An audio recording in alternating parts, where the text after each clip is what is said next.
Hi everyone, welcome back to my channel. Thank you for still continue watching my videos and supporting to my channel.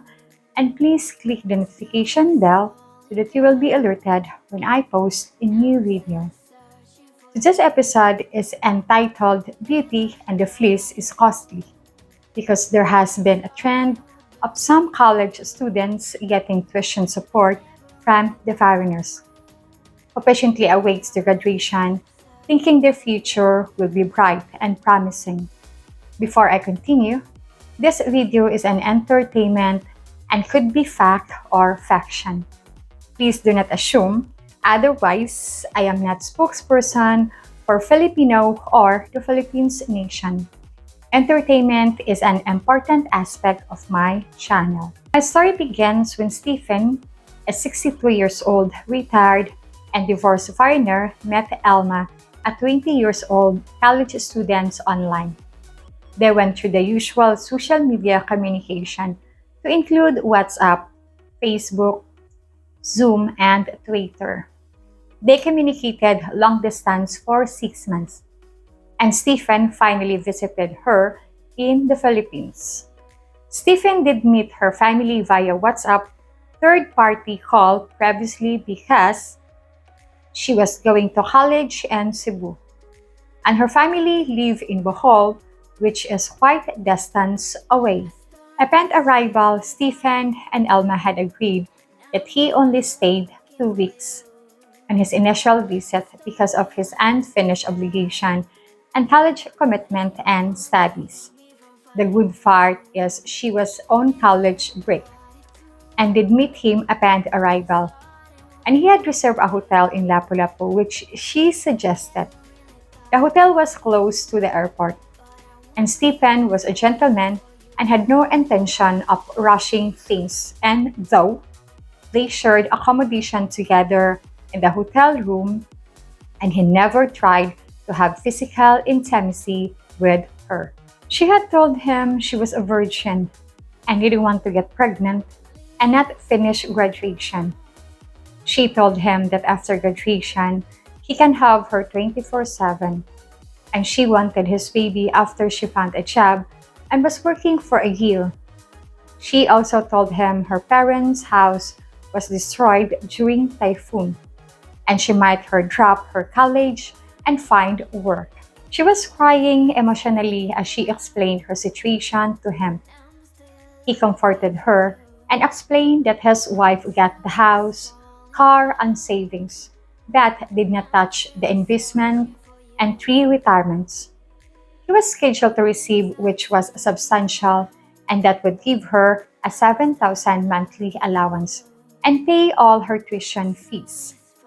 To include repairing the parents' home, he asked the house repair costs and tuition for her last year of college.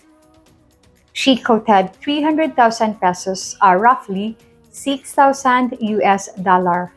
This included all her tuition, boarding house fees, allowance, and parents' repairing house. After 2 weeks of dating and living together, Stephen returned to his home country and immediately sent Elma the 5,000 US dollar for immediate repair of parents' house and her tuition in advance. He reserved the last 1,000 US dollar until he had proof of her graduation and social media communication connected every day for the 2.5 years. Upon graduation and at the end graduation ceremony, she called him and a friend videotaped her walking on the stage and accepting her diploma. She asked him for the remaining money to pay off 1,000 US dollar plus some money to celebrate with her classmate at a local resort for 3 days. Stephen was so happy he didn't send the remaining 1,000 US dollars. He sent the 3,000 US dollars as his graduation present. Stephen quickly finalized all his obligation, sold his newly purchased car, and arranged for her to meet him at the airport as previously. After arrival in Cebu, Stephen exited immigration and did not see Elma.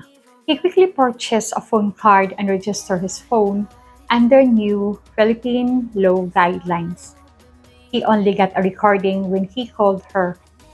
He called her parents and got a recording as well. He asked a passerby Filipino what the message was and was informed both numbers were no longer used. He got a taxi, went to the hotel they previously reserved, and asked the front desk the name and the identification number of the girl that signed in with him and her address.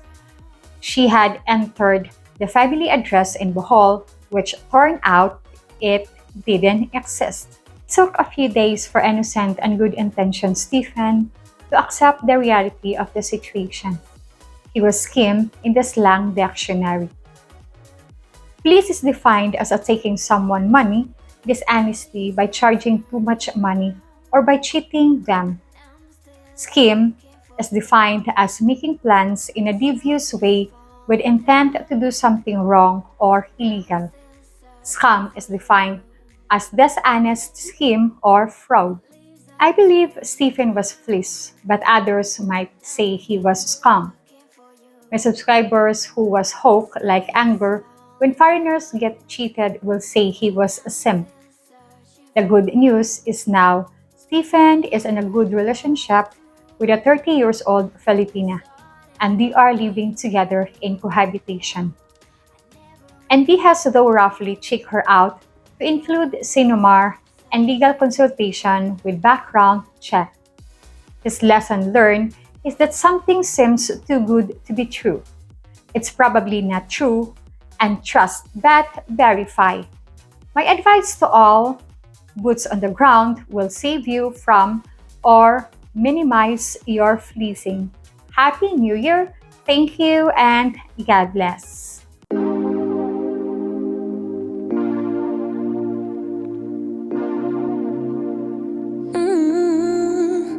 Soon I'm climbing all four walls in my apartment.